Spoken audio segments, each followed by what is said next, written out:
Today we have with us an individual who is truly shaping the future of what aviation and transportation will look like. I'm speaking about John Damisch, who is the CEO of Iris Automation. Iris Automation is a commercial drone safety technology firm that specializes in the development of scalable, beyond visual line of sight commercial drones and unmanned aircraft. Truly the stuff that we used to dream of. Now, John brings tremendous aviation expertise to this role. Prior to being the CEO at Iris Automation, he led the business venture at Boeing Next. Before that, he was the Chief Growth Officer at Insitu, a Boeing subsidiary developing novel aircraft and innovative detect and avoid technology. He also served as the Boeing Executive Liaison and Board Observer to SkyGrid LLC, a joint venture between Boeing and Spark Cognition. All of this is developing that next generation of technology that will drive how we fly, where we fly, and actually who is flying us. John, thank you very much for joining us. My pleasure to be here, Dean. Thank you very much. So I have to ask, you're doing the type of stuff that as kids, many of us just thought was not possible. Cutting edge drones, unmanned aircraft. Can you share what you see as being the present and the future of this technology? Yeah, I sure can. Aviation is one of those oldest industries that we enjoy every day, and the safety level that we see in aviation is unsurpassed in any other mode of transportation, and that's the result of over a century of iteration, design, engineering, rigor, some trial and error, but we've gotten to a really good state where any of us feels entirely comfortable walking onto a metal tube and being locked in there with 150 of our closest friends for the next few hours and getting to our destination safely, comfortably, and reliably. So from some perspectives, people might say aviation is not broken. But there are some specific limits in the system as it exists today. There's two primary constraints. One is certainly airports. All these airplanes have to come and go from a place. That leads to congestion. That starts to slow down the throughput of passenger travel. The other constraint is pilots, in that there's only so many that can be trained rapidly enough to support what is projected to continue to be tremendous aviation growth over the next couple decades. So how do we solve those problems? Well, high degree of automation is certainly critical to that. You and I have been on the planet long enough that we probably remember 3 or 4 crew members in an airliner. Yeah. Used to be a flight engineer who sat in the back sideways, looking at nothing but steam gauges to advise the captain and the co-pilot that all the engines are working the right way and the hydraulic systems are working the right way. Well, now we have a 2-person crew that flies a 777 over oceans. So that's a result of a higher degree of automation in cockpits, autopilots, flight management systems, GPS, and safety levels have improved accordingly. So where do we go from there? We're probably not going to see too much significant kind of automation change in the commercial airliner market, especially long haul. Like, that's a pretty good system. It works really well. Where I believe we're going to see tremendous growth over the next couple decades is in the local and regional travel. It'll probably start regionally. Certainly, I think accelerated a bit by the pandemic, where there's been a bit of an exodus of professionals out of the major, commercial and business hubs, the big cities, into some of the smaller cities like Reno and Austin and Salt Lake City. So now you see a more even distribution of population across the country, that these distances between cities might be a few hundred miles. Well, that's kind of inefficient for a big airliner, but now you have this increasing demand for larger numbers of people to travel between those cities. Well, let's build rail. Well, anybody that's ever seen the development of a rail project knows that that is massively expensive and takes a very long time, almost to the point that the capacity of the rail system is exceeded by the population in the period it took to build the rail system. Yeah. So aviation, I think, is primed to help solve that regional and local travel problem. But back to the other constraint, pilots. Boy, how do we get enough people trained? Actually, before that, how do we get enough people excited to become pilots? It's not the glamorous job that maybe, in the 50s and 60s and 70s it was. It's actually pretty unglamorous. You stay in hotels and you have your union actually represented to get you minimum crew rest because the pressures of the business are such that you need to keep pilots flying. So this is where automation, ultimately, the magic word autonomy will sneak in there. Yeah. That's kind of a dirty word in aviation because that is a leap of faith to a point where there's some cognitive decision making by systems. I personally don't believe we need to get there. We just need highly automatic, if not fully automatic systems that just do things very, predictably. Yeah. So I'm excited about it. I think this is one of those periods in industry and specifically in aviation that's revolutionary. There hasn't been a lot of change in the first 100 years of aviation, but there's going to be a lot of change in the next couple of decades and for the next 100 years of aviation. Wow. Pretty exciting. It is. I have to look and see on my next flight to Reno who's really actually fun. in the cockpit. Yeah. Is there a cockpit? So clearly the technology will have big implications for actually how we fly. But aviation is a business. And I'd be curious to get your thoughts on what do you see the commercial implications of this? So how will it impact what existing firms do? And what will they mean about the business models perhaps of new firms? Mm-hmm. I think we don't have to look very far in the past to see something transformational that happened in terrestrial transportation, and that was Uber. All of a sudden, there was a software solution coupled with the advent of mobile computing devices and networking that allowed for the increase in utilization of assets that were sitting around doing nothing. People's cars were sitting in their driveways, and now all of a sudden, they can actually make money on the side by driving their car. Through nothing more than a software app. Yeah. So that's transformational. And it has opened our eyes to the gig economy, right? And the fact that, boy, any other industry that has underutilized assets and people that are looking for other ways to make some money or gain some convenience, that's ripe for transformation. And I think aviation is right there. And I think that's underscored by some of the public market activity you've seen over the last year. We had a handful of brand new aviation companies go public. Now they haven't made a dime yet, but they're public companies, so they're highly capitalized. The expertise in the industry is flocking to these companies because they are building a new approach to urban and suburban transportation, and that is the air taxi. Yeah. In some ways, okay, it's a new kind of helicopter.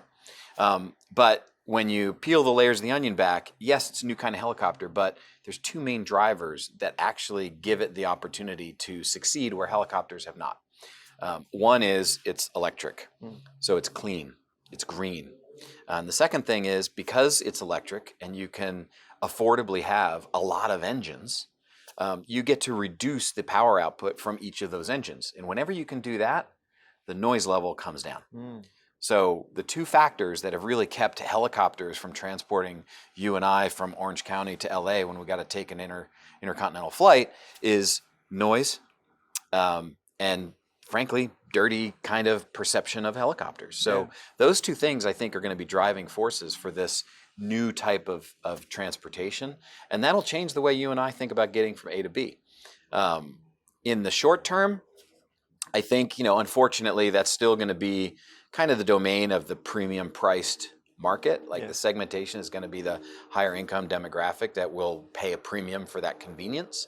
But as anything else, now everybody has a car, right? Most families have multiple iDevices. So clearly over time, it gets more democratized and it's more available to people. And I think that will have a market effect on infrastructure writ large, traffic writ large.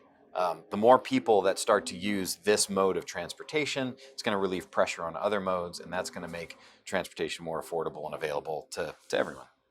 Got it. So you're leading a company that is pushing the boundaries on this. And it is truly a story about innovation. But there's a lot of factors. You have regulation, you have competition, you have all the various things. As a leader, what do you have to bring to bear to lead your organization in this environment? What does that mean for you as a leader personally?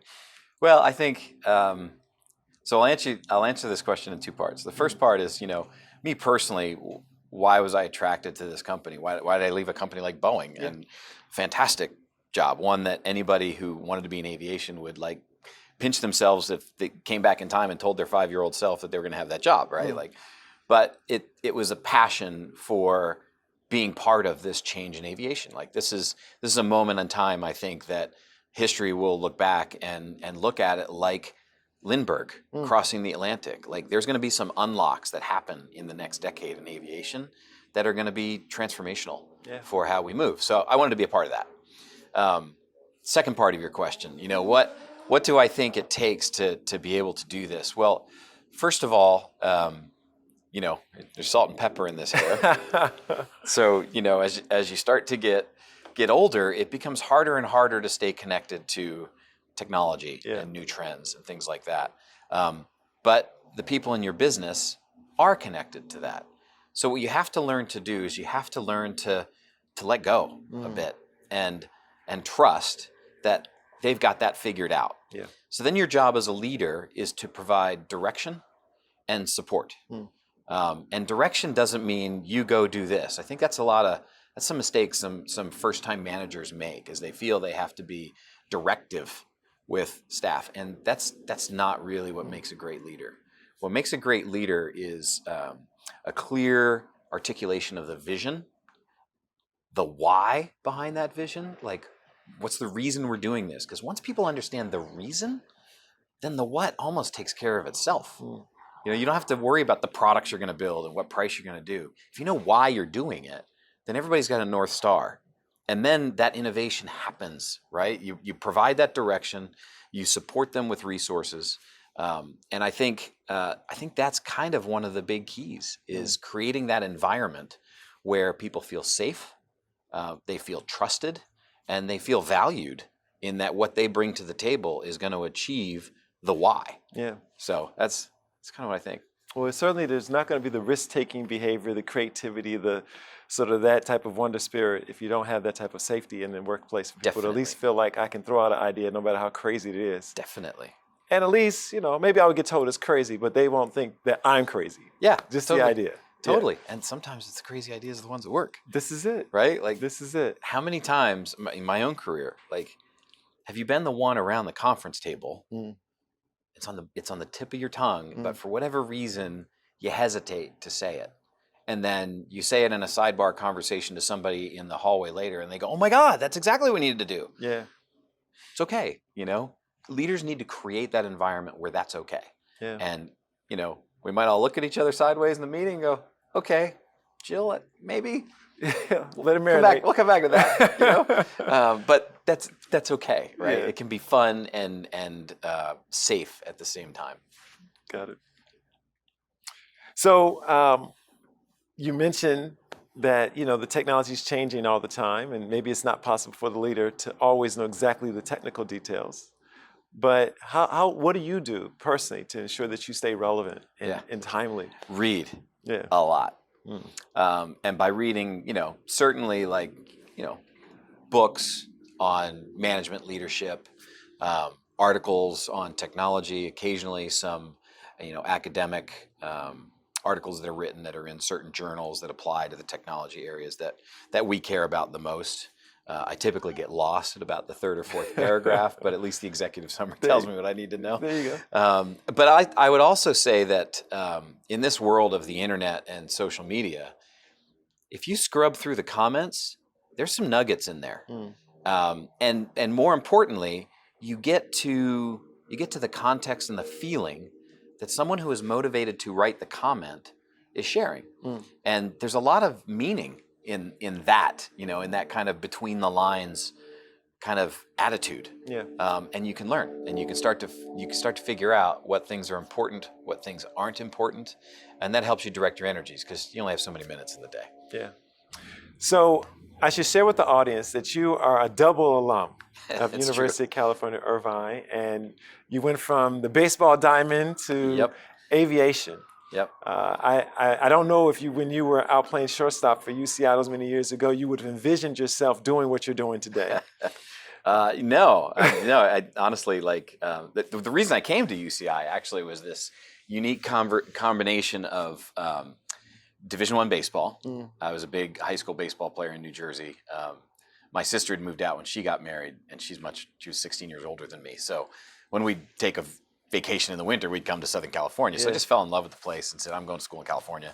And UCI had the Division I baseball, and at the time it was just a mechanical engineering department. But Professor LaRue, I met with during our kind of recruiting trip, and he said, "Look, we're standing up an aerospace group, and it'll probably be mechanical and aerospace, and then eventually aerospace." And I'm like, "Okay, sold." There you go. So that was kind of it. But yeah, fielding ground balls out at short over on what is now called Cicerone Field. Yeah, I mean, I thought maybe a professional baseball career was in the cards, but the reason I came to do aerospace engineering was that your body can help you with your career until you're about 30, 35 if you're lucky, but your brain works the whole time. So you have to fuel the brain too. So I imagine right now there's somebody, some athlete somewhere on our campus, maybe fielding ground balls, and what would you tell them, not maybe for their athletic career, but for their business career? Sure. What would you tell that person in terms of what they should be thinking about and how they should be preparing themselves so that X number of years later, when I'm interviewing them, or maybe my son is interviewing them, who knows, they're doing what they had dreamed to do? Yeah. So, I mean, the cliche answer is, find something you're passionate about, because it does take passion to be great, because those times when things get hard, and it gets hard everywhere, you've got to want to do it to get through it. But beyond that, what I would say is, and this might be a little bit different than what most people hear, certainly something I've learned in my career. When I was younger, I put all the emphasis on the knowledge, right? Like literally the technical knowledge as an engineer, or the finance knowledge as an MBA. And that was the thing that was going to make me a good leader. And what I have come to learn is that it's the people around you that make you a great leader. So you need to be able to really connect with people. In some ways, I almost think it should be mandatory psychology as a minor if you choose business as a path, because it's understanding people that allows you to create those relationships. And through those relationships, you build trust. When people trust you, they feel safe, and then you get the best performance from them. If I had to, enumerate the qualities that I think a good leader needs, the first one's empathy. If you can't feel what your people are feeling, or your customer is feeling, or your partners are feeling, you're probably not going to be that successful in finding a path forward together. So you have to be empathetic. I think the second thing I would say is authenticity. I think a lot of young professionals think they need to look a certain way. They need to present a certain way, and you don't. You need to be you. And when you're authentic, good or bad, success or failure, right? Like right thing or mistake, it's your authentic reaction and presentation of that makes a tremendous difference in your relationship with people. I've been able to learn that over time, and if I'd have known that a little earlier, who knows what would happen? But few less long nights. Maybe, yeah, maybe. But I think it's those things that are the foundations of building relationships with people. Because at the end of the day, none of us can do any of these challenging or innovative or big things alone. It's always part of a team, and the way that team works together is what separates the great performing businesses that achieve amazing things and transform our culture and our way of life, and the ones that also ran. So I would say, focus on those intangibles, focus on personal relationship skills, learn how to communicate, and empathy, authenticity, communication. That's what I would say. Thank you so much for taking the time to speak with us today. Not just in terms of the innovations and the excitement of what the future aviation is going to look like, but also understanding that aviation, like every other business, is a people business. And that if we get that part right, then it unlocks the potential for so many other things. Indeed. Really, it's a pleasure meeting with you, John, and all the best with you going forward. Dean Williamson, thank you very much for the time. I really appreciate it.